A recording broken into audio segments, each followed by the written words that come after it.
Good morning, everybody, and welcome to the show. This is Multifamily Chronicles, and I'm your host, Adrian Danila.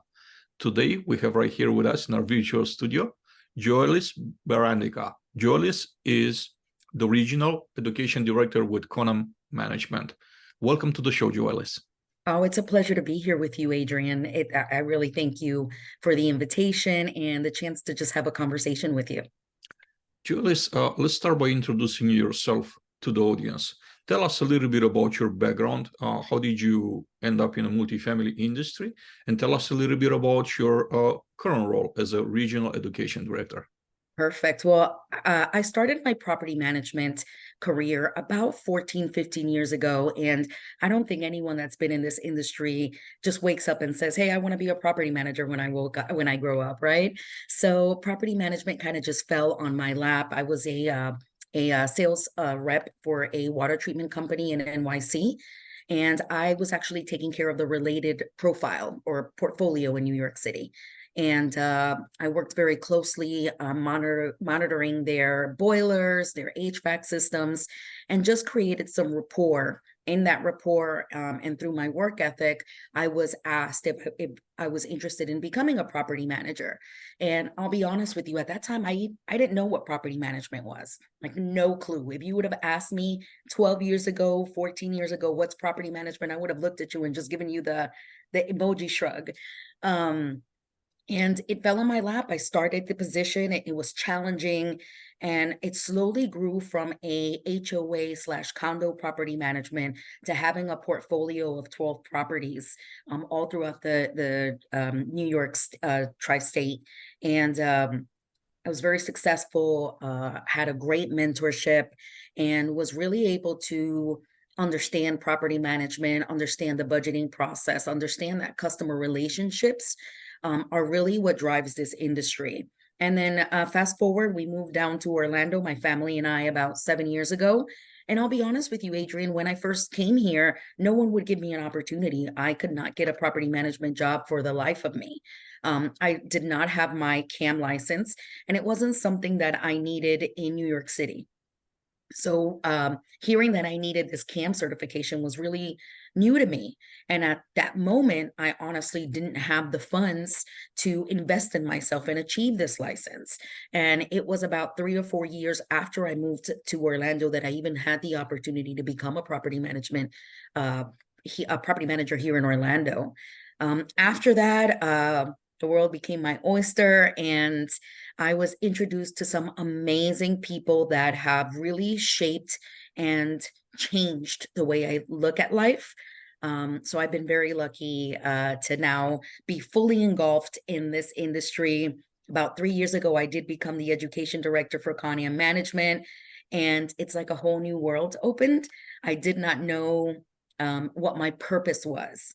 And after that position, I fully understand what my purpose is in this world. And I have to thank that to Multifamily and to all the organizations that really support me.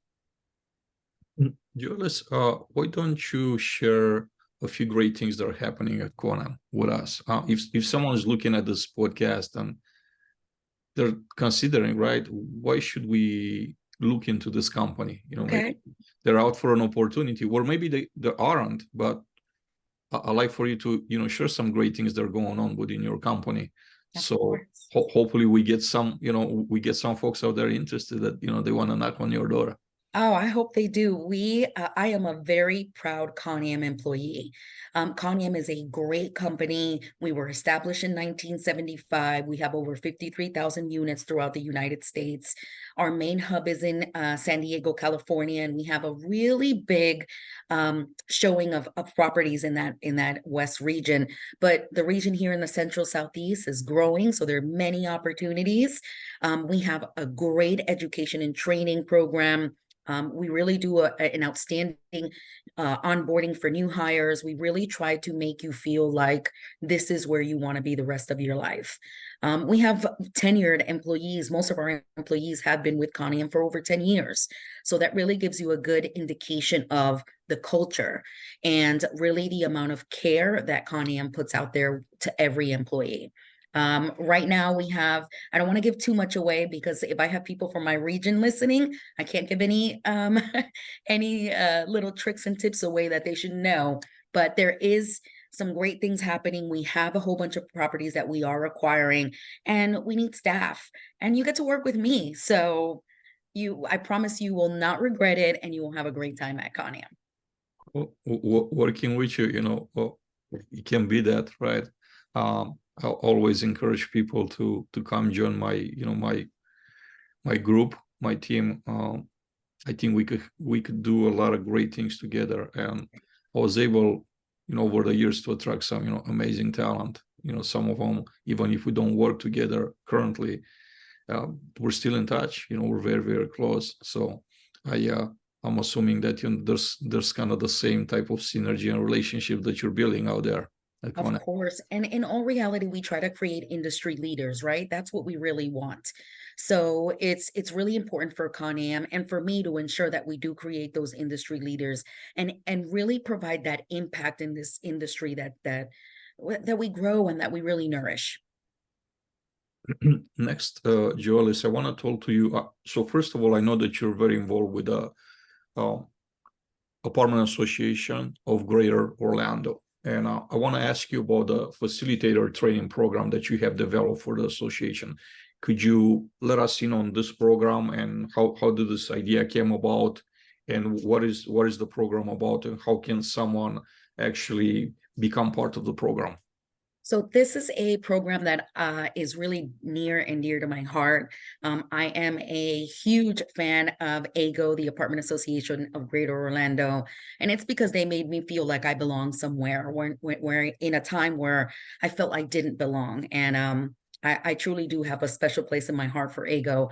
And along with Desiree Starr and Lori Agudo, two of my bestest friends, we did start this facilitator training program. And it's really just focusing on equipping our associates and our and really our associates and our people to equip them with those necessary skills to deliver that effective and engaging training. It's about public speaking. It's about getting in front of the table and being able to represent yourself, your company, AGO.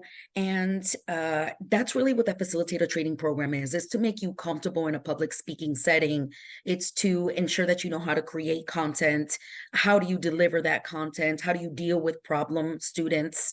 Or problem associates. That's really what the bulk of that training is. It is a 3-day intensive training. It is modeled much after the National Apartment Association's facilitator training. Just a little bit of a fraction of the cost, I'm going to say. And if you are interested, please go ahead and log into the AGO website, and there is a big sign on the facilitator training program, and we'd be more than happy to have you. It really is a comprehensive program, goes into details on training capacities, on content creation, PowerPoint, what we all use to create beautiful designs. And I get to do it with, again, Lori Agudo and Desiree Starr, which are two powerhouses in the training world. So I'm completely humbled, and it's a great opportunity. And I really do encourage everyone to try to take this class. I took the NAA Advanced Facilitator Training course, and it was life-changing. It was so impactful. But unfortunately, not everyone has the ability to cover the cost for these sessions. So the Apartment Association just wanted to do smaller frame, but at a lower cost to really entice people to look into the training world. Thank you for sharing this. I do want to go a little bit practical and ask you to share with the audience right here. What are some things that someone should focus on if they want to start becoming a public speaker? I've done some of that myself, not very extensively, but it's a very difficult thing to do. Actually, part of the reason why I started a podcast is to get myself in front of a camera, in front of a virtual audience, and just kind of put myself out there, make mistakes and learn from the mistakes and hopefully do better. So some tips for those that want to step into this public speaking arena. Ooh, okay. Well, I would say be bold, right? You have to be bold, be confident. And I would start, or how I'd started is create 5-minute videos of yourself. Get in front, get your phone, set it up in front of you, and just talk 3 minutes, use 3 minutes and talk about something you're passionate about. Could be anything. It could be, I'm passionate about my kids. I'm passionate about my Jordans. It could be anything at all. But get in front of that camera and start that conversation and be confident, right? Be confident. It's okay to make mistakes. It's okay to the ums and the long pauses. It's okay. It'll get better. It's that practice. It's really getting that practice in front of the audience. It's like you said, getting in front of that camera and putting yourself out there. That's really going to make you successful in that public speaking forum. You said something, be confident, right? And that's why I advise everybody, just be confident. You're great at what you do. Just get out there and just kill it. I think it's very, a lot easier to say than do that. I agree. How do we jumpstart that? How do we get someone that's, in their comfort zone, or they're very intimidated by, they're not too confident, right? How do we give them that boost to get in front of people and just get started? Because I think the most important thing right here, especially my personal experience, has been you got to get started, right? And once you get started, like, you're gonna make mistakes, you're gonna learn from mistakes, you're gonna get better. You just have to repeat it. Like, it's all like a repetition type of thing more Yes. than anything. Like, the more you do, the better you get at it. But I think most people get stuck into that phase one, to where they never get to start. What would be an incentive, or what would be a way to trick your mind into make the first step on stage and get on stage? Yeah, What would you that's a say? really tough question, Adrian. And it's something that's thought provoking because if you think about it, many of the obstacles that we have in front of us are self created, right? Our own mind is creating this obstacle before it happens. So it's really starting to change your mindset. Like you said, it's meditating and ensuring that you are self aware of those things that kind of make you take that step backwards. So it's really becoming self aware. It's again being just bold and courageous and knowing that there is nothing you can do that is going to stop you from succeeding, right? Everything that you do, every step forward is exactly that, a step forward. There is no way once you start that journey that you're going to go backwards. And it's okay that you make the mistakes. It's okay that you're not aware of every single topic in the world and are, a genius that knows everything. It's okay. It's your discipline, it's your positivism, your enthusiasm, and everything that you put out there is going to be received when you're authentic. You need to be yourself. So as long as you have authenticity, as long as you have a little bit of boldness, and if you need someone to give you a push, please reach out to me. I promise you, I will give you a big push. Joelis, next, I want to touch on your, on what you do on a daily basis on your day job. And I do wanted to ask you, what are some challenges that you face in implementing company-wide training programs, and how do you overcome those challenges? So that's a great question. In the training or education field, I'm gonna say that our biggest issues or our biggest challenges has to be the buy-in from our on-site teams as well as our upper management, right? So the buy-in of those implementation of new trainings or new policies. So in that, when we are like when I go on site and I'm speaking to my associates and I'm asking those open-ended questions and those provocative questions that are really shifting their mind, right? They're turning some gears, and I look into what exactly their need is, right? Everyone in a multifamily industry has some sort of need. So I try to decipher what those needs are and start creating policies and procedures that are going to help alleviate some of those needs. And that's how we develop our training programs. And when we do that, we go ahead and we try to become as extensive as possible and try to provide those associates the most comprehensive, up-to-date material to help them really achieve a better day-to-day, right? Help them go from the beginning of their day where they come in and clock in to feeling fulfilled at the end of the day when they're clocking out, and not feeling that they're burned out or their mind is overstimulated.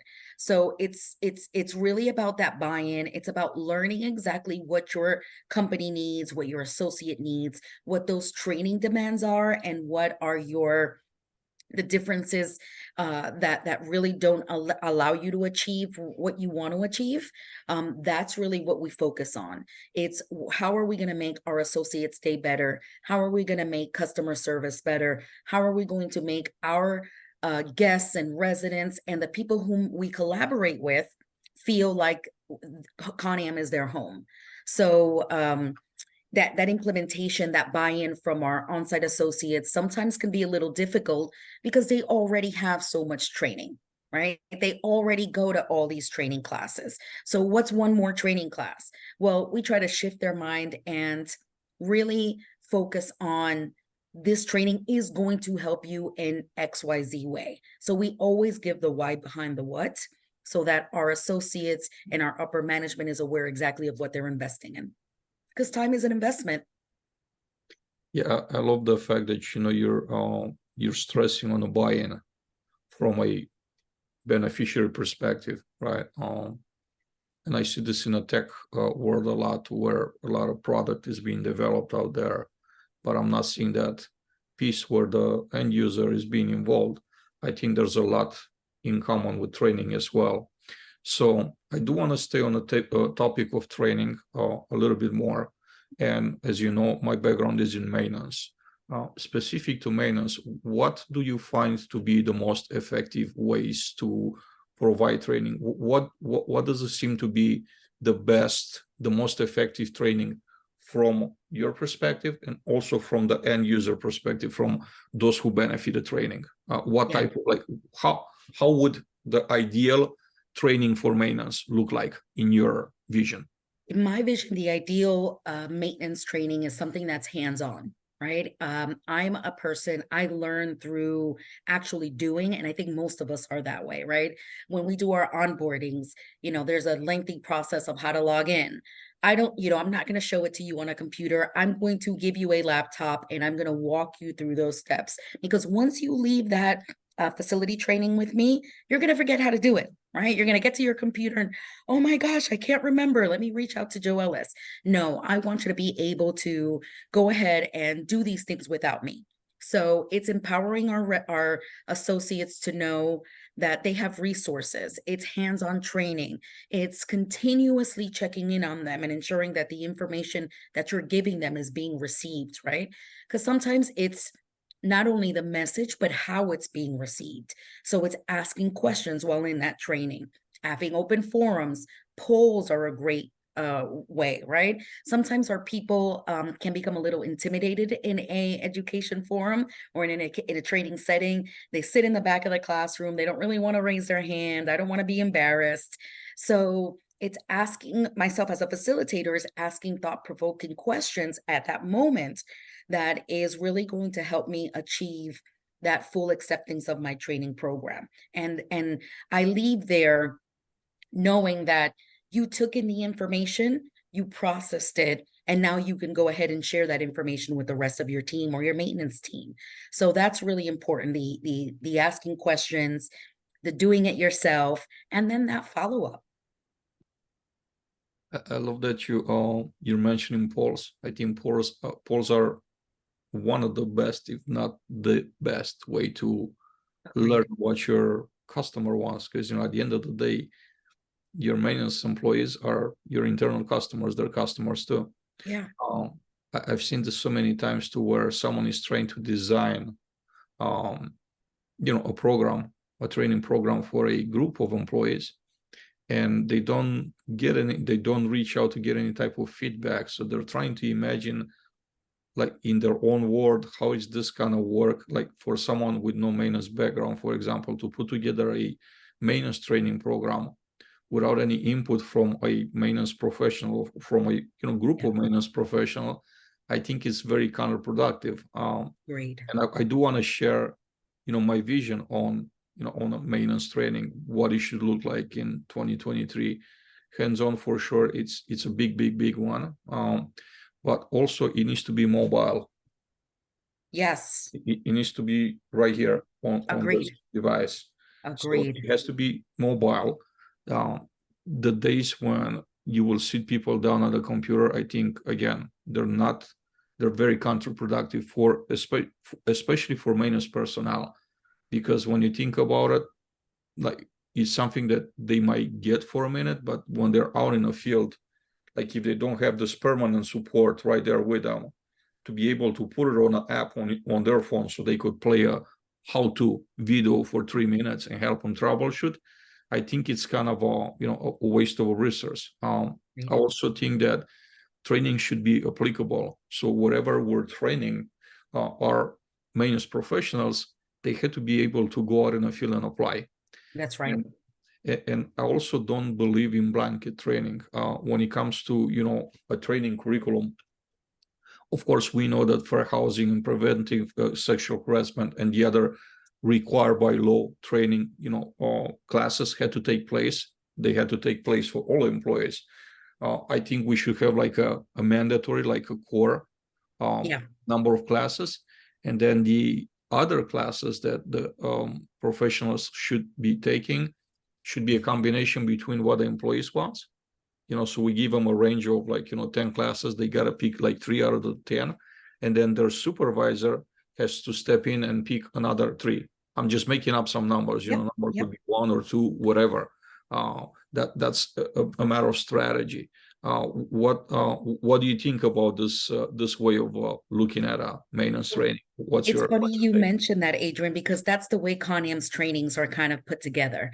It's a selfless plug on ConAm once again, because it is a great company, but we do that exactly. We assign training based on your position and your skill set. Right. So that's really important, because a maintenance technician doesn't want to know anything about leasing. And if they do, then I want you to tell me so that I can help you in that career path and start shifting your maintenance mindset to an office leasing mindset. Right. So it's really important to survey your associates and see exactly what they're looking for. I know for a fact I have a wonderful groundskeeper that started with us about 6-7 months ago. Wonderful lady, single mom, and she started as a groundskeeper, didn't want to do leasing, wasn't good with customer service, so she wanted to be out in the fields, right? She started and she really got involved with the maintenance personnel there. They started grooming her. They started teaching her how to look at an AC, how to fix, plumbing issues. And the slow fire began in her. And she reached out and said, "Hey, Joelis, I really want to become a technician. It's going to help me in life. It's going to give me it's going to put me in a different pay bracket. And I am a single mom. I'm looking for more." And my first question to her is, are you interested in taking an EPA certification? Can't do anything in maintenance without being universally EPA'd, right? We need that universal EPA for you to work with HVAC and refrigerants. And she's like, "Well, I don't know anything about this test." I said, "Don't worry. I start, working together." I sent her over the workbook, did sessions. And mind you, I am not EPA certified. I wish I had like an extensive maintenance knowledge. I am not that well equipped with maintenance. I mean, I could do the basics, but there's no way I'm going to change, I'm not going to put refrigerant in a unit. So just worked with her. Her team really supported her. Her maintenance supervisor really supported her. And I'm so proud to say that within 3 months, she achieved that EPA certification. That small little journey, right? That small conversation that her and I had 3-4 months ago changed her life. She's in a different position. She's in a different pay bracket. The possibilities that she has now are endless, not only with ConAm, but with other companies. And our purpose and my purpose really is to ensure that you as a person are developed, right? That's the most important thing. That's my little purpose in life, to ensure that I open some doors for other people. So it's really important to understand the people that you're dealing with, your associates, what their needs are. because not everybody's needs are the same.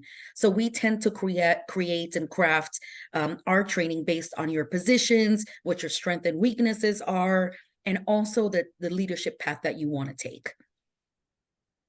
I love the fact that you said, whether you work here or not, basically, I'm Yep. saying this with my words.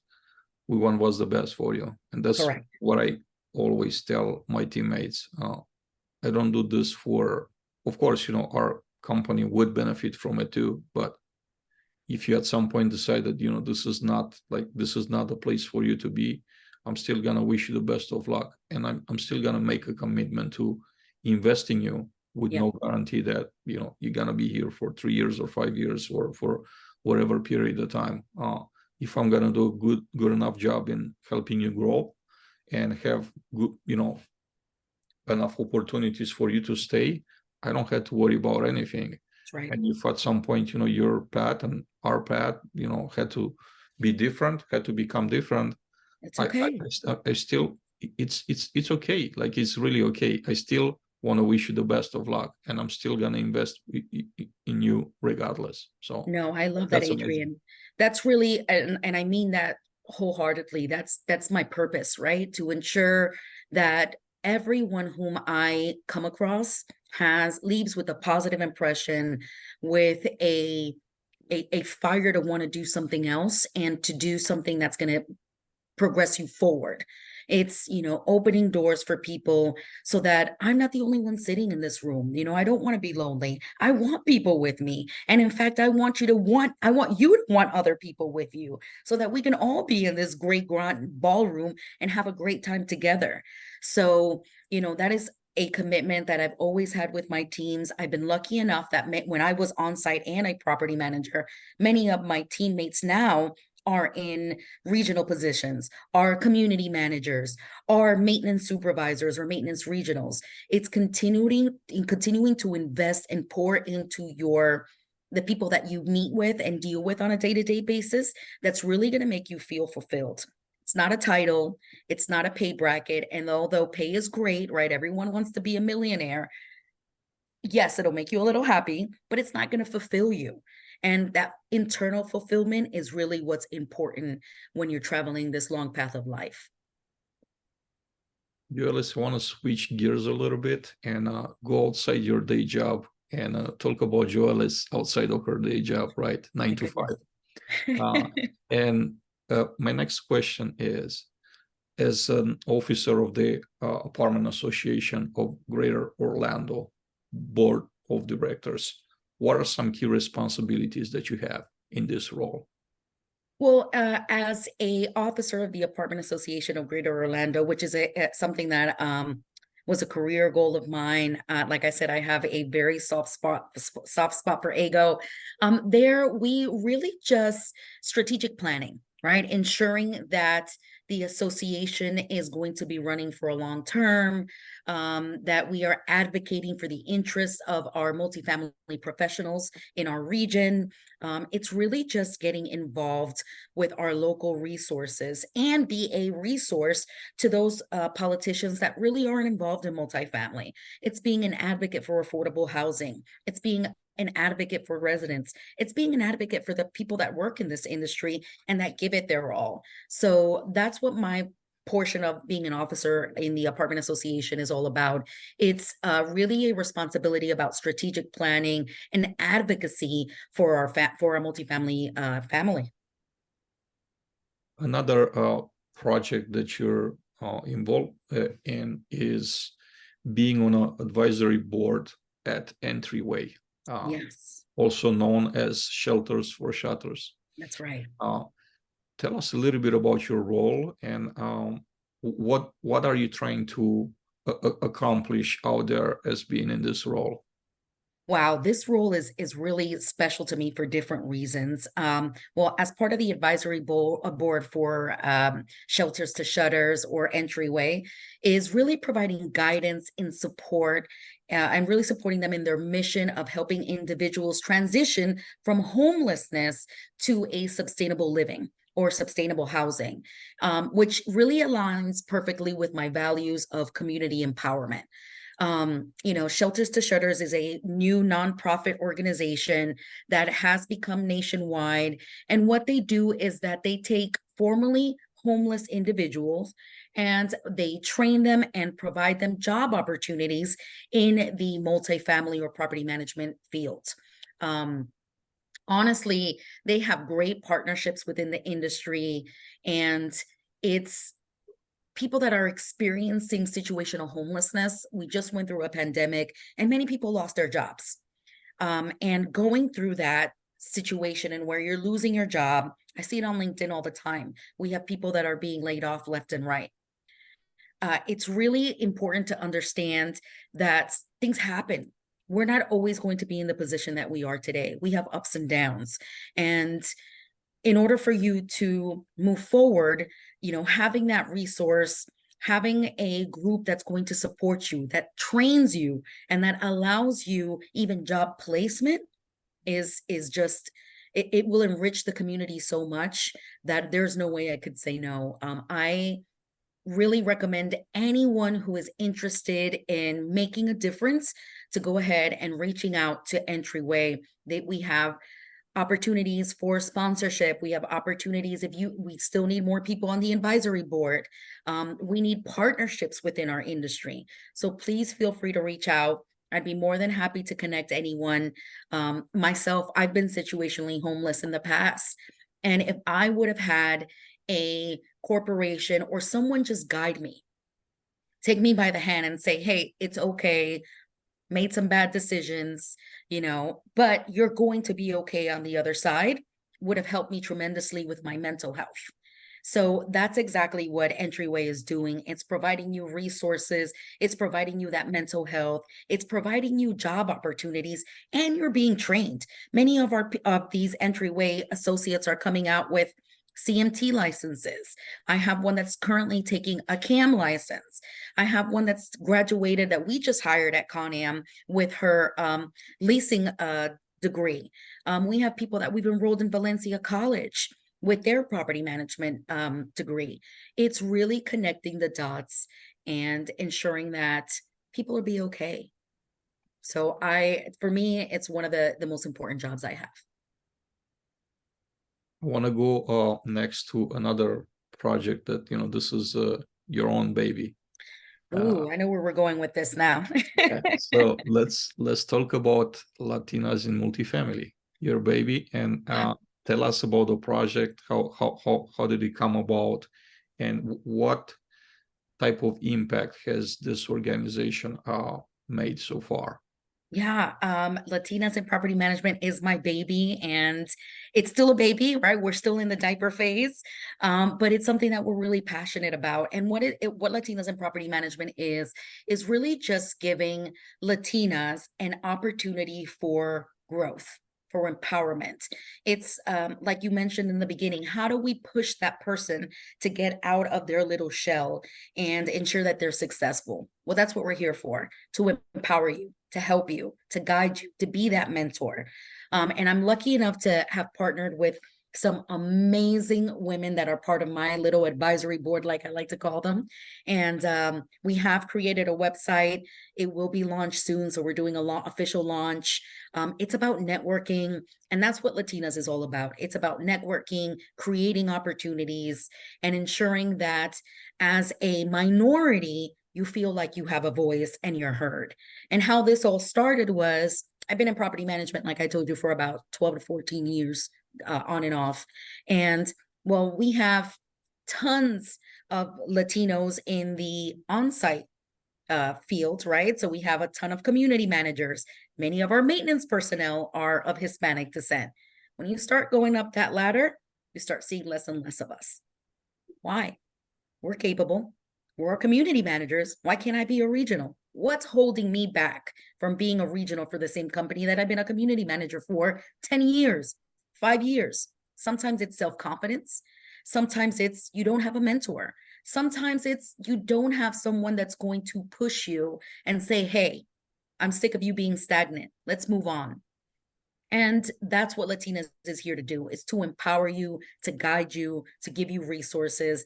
And we have some amazing mentors under our belt Lori Agudo being one of them, Dania Rosario. She's an up and coming young lady that I am like so impressed with. She's one of our mentors now in the Future Leaders program through the Apartment Association. I have Laura Vargas. She was Community Manager of the Year last year for AGO. I mean, I have a powerhouse of women that want to make an impact, that are looking to make an impact. And we're super proud to be here. We're creating it's kind of like a dictionary, I like to call it. I'm still trying to find out the right name for it, but it's a dictionary that will give our leasing professionals the capability of translating things instantaneously in English and Spanish and in Creole, and even in Portuguese, right? Those are the languages that we have a lot of migration from. And we would I'd walk into a leasing office and hear a Spanish speaking leasing professional, and they could not, for the thought of them, no, they don't know how to say check in Spanish, right? And so they'd be like, oh, you just need a cheque. Well, that's not how you say it. And the person behind that desk, that prospect would be like, I have no idea what you're talking about. So we want to empower our associates. We want to empower all these Latinas to move forward, and we want to be a part of their growth. That's what Latinas in Property Management is all about. I love the empowerment part, and I also love the fact that you're not looking at this from a victimhood perspective. I think there's just way too much of that in a society, and it's actually detrimental to anyone that's in any particular group, right? If you're just gonna tell, anyone that, hey, you've been victimized for this long, that's actually not helping them, because the victim mentality is not a winner mentality. Help, support, empower, and people are gonna grow wings, and they're gonna be out there, and they're gonna overcome any challenges. So I applaud you for doing that. Thank you. It's an amazing thing. If Multifamily Chronicles could do anything to help you with this initiative, we'll be in contact soon when we do our soft launch. So be on the lookout. I'll be here for you. I appreciate it. Just know that I'll be here for you. Again, you have my entire support with your initiative. Honestly, I appreciate that so much, because that's what we're looking for. It's just for support, it's for exposure, it's the networking opportunities, and it's really creating a path for not only Latinas, but just minorities in general. I've been lucky enough to also meet Monica Frazier, and she runs Melanin and Multifamily. She's creating a pathway for, her people. And I mean, it's so empowering to hear these women and how they get together and form groups and form affinity groups and represent their culture. It's just so important for me. And I'm Colombian. I was born in Colombia. I am not I wasn't born here in the United States, but came here when I was a small child, and served in the military here. I am a very proud American, but my Colombian roots are my number one priority. Ensuring that my children know where they come from, where their parents come from, what their grandparents really believe, and what our culture is like, is so important in my home. And we want to continue that in the multifamily industry, being our authentic selves. It's okay for you to be a Latina in property management. And it's going to be even better when you are a regional representing our culture, and a vice president. And the world is our oyster. And that's what Latinas is here to do, to provide that. Joelis, next I want to switch to a topic that's, I know, very close to your heart, mental health. And I want to talk about mental health awareness in the workplace and burnout. Let's talk about burnout. How do we identify, and how do we overcome, or how do we avoid before we even get to the point of burnout? Yeah, well, multifamily or property management is one of those industries that you need to have a very tough skin for. Unfortunately, I wish I can tell you that you can avoid job burnout or mental burnout immediately. I would be lying to you. Unfortunately and unfortunately, property management is a very on-demand field. When you're a property manager, the demand for you to file reports, take care of residents, take care of the staff, and leasing and maintenance, it's a lot. As a maintenance supervisor, it's a lot to, deal with and have a group under you, a staff under you, and ensure that they're doing their job every day, that you are meeting budgets, that the property looks great, curb appeal. I mean, there is so much in this field that we need to worry about that it can easily become very overwhelming and create that job burnout. A good way to kind of overcome that obstacle is self-care. I will always vouch for self-care. And self-care can mean different things to different people. Self-care might be, I'm going to the salon and getting my nails done. Self-care might be, I'm going to go play baseball. I'm going to go to a stadium. I'm going to go to a concert. It all depends on what takes you out of that really stressed out forum and puts you in a better mental health spot. That's what self-care is about. And another way is knowing exactly what your team, what your roles and responsibilities are, so that you cover those roles and responsibilities. And if you have a little bit of extra time, then go ahead and do that extra that you want to do. But be very, you have to be very transparent on what your goals, your responsibilities are, what your expectations are, and what the expectations are of those around you. So communication is a key intricate part to that job burnout. It's communicating that you are tired, that you do need a time off, that I do need you to do this for me because I'm overwhelmed. It's that communication piece. And it's not creating guilt for others. So as a community manager, it's very easy to give you the day off and then make you feel guilty about it. You were off for 2 days. This didn't get done. I was really busy. Now you come back to me with a mind framework. Damn, I don't want to be here anymore. I can't even leave for 2 days because the world is falling apart.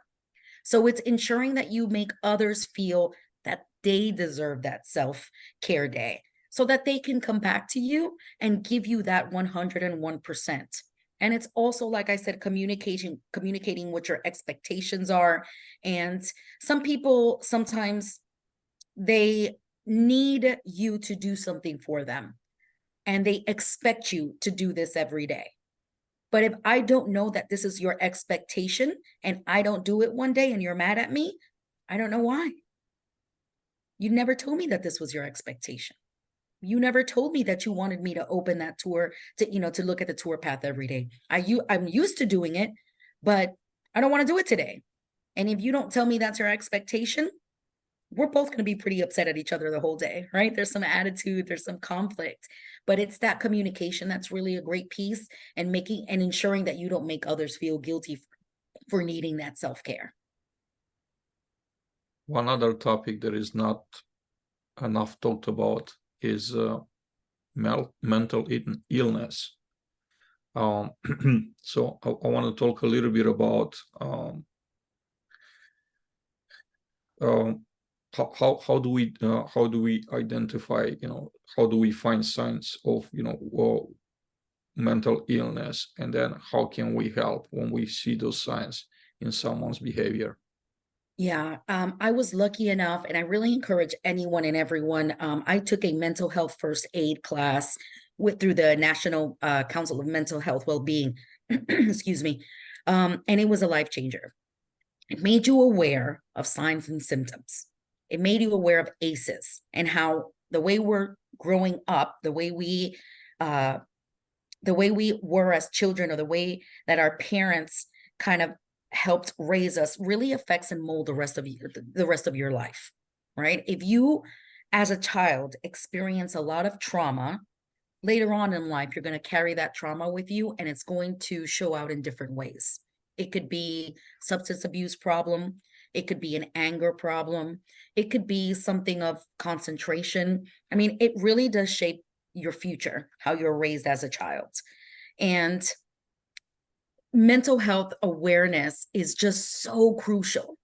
And it really is essential for us to promote work-life balance, to encourage that open lines of communication, to provide resources for mental health. That is so important. I myself suffer from a mental health disability. I have no problem saying it. There's no shame in that. At one point, there was a lot of shame in that, there's a lot of biases and stigmas that are attached to mental health. So it's really that education piece and educating everybody that mental health isn't a debilitating thing. It can actually be something that we can share together, and you can help me in this journey and I can help you. But it's that education, it's understanding and identifying and responding to signs of mental illness that really involves training and awareness programs, ensuring that your employees know how to seek help and support each other. That's what really is going to help you bring some awareness to those stigmas, addressing those stigmas behind mental health. That requires creating a culture that fosters understanding and compassion, and it's promoting those open conversations about those mental health challenges that's really going to produce some end results. Joelis, amazing conversation. We could keep going all day. I think that we could do a second episode here, but because we're about to come to a close, I do want to ask you, is there a question you wish I would have asked, and what would your answer be to that? What is it, anything at all that you wish you had the opportunity to say during our conversation and you didn't? I think that you had great questions, and like I said, we could do 3 or more episodes. But I think one of the takeaways that I want everyone to really process is that collaborating with industry influencers can really indeed enhance your brand, a company's brand, and your credibility. And it allows an access to a wider audience, and it builds valuable partnerships. So, for example, the fact that you gave me this platform, Adrian, is amazing. I truly thank you for that. You are an industry influencer, and you are someone that can enhance a brand that brings credibility and that really allows that access to that wider audience. So I'm always so proud of you. I want to thank you again for allowing me to be in your space. And if there's anything that I can do for Multifamily Chronicles, I would be honored and thrilled. Very kind words, Joelis. Thank you for the words. Thank you for taking the time to be here with me and with our audience. If someone wants to reach out to you, they want to get in contact with you, what are some ways that they could reach out? Of course. So we have the Latinas in Property Management website, and that's latinaspropertymanagement.com. And there is a section in there where you can request like a calendar invite, and we'll be able to have a 30-minute conversation. You can always reach out to me. So it's Latinas in Property MGMT at gmail.com. So please feel free. My lines are always open: LinkedIn, Facebook, Instagram. Any way you can communicate, look for my name and send me a message. I love to collaborate. I am a door opener because I have people that open doors for me, and we want to continue that tradition. So make sure you reach out. Joelis, thank you again for taking the time being here with us today. Truly enjoy the conversation. I'll be on the lookout for bigger and better things that you have in the cooker right there, in works out there. You're always welcome back to Multifamily Chronicles. I appreciate that, Adrian. And when Latinas has its own podcast, we're going to bring you in because we want to ask you some questions. Okay? Absolutely. I'll be honored to be a part of your podcast. I appreciate that, Adrian. Well, thank you so much, and have a blessed day. And continue being great. Everybody, thank you very much for watching us today. I'm your host, Adrian Danila. This is Multifamily Chronicles, and we hope to see you back here soon. Have a great day.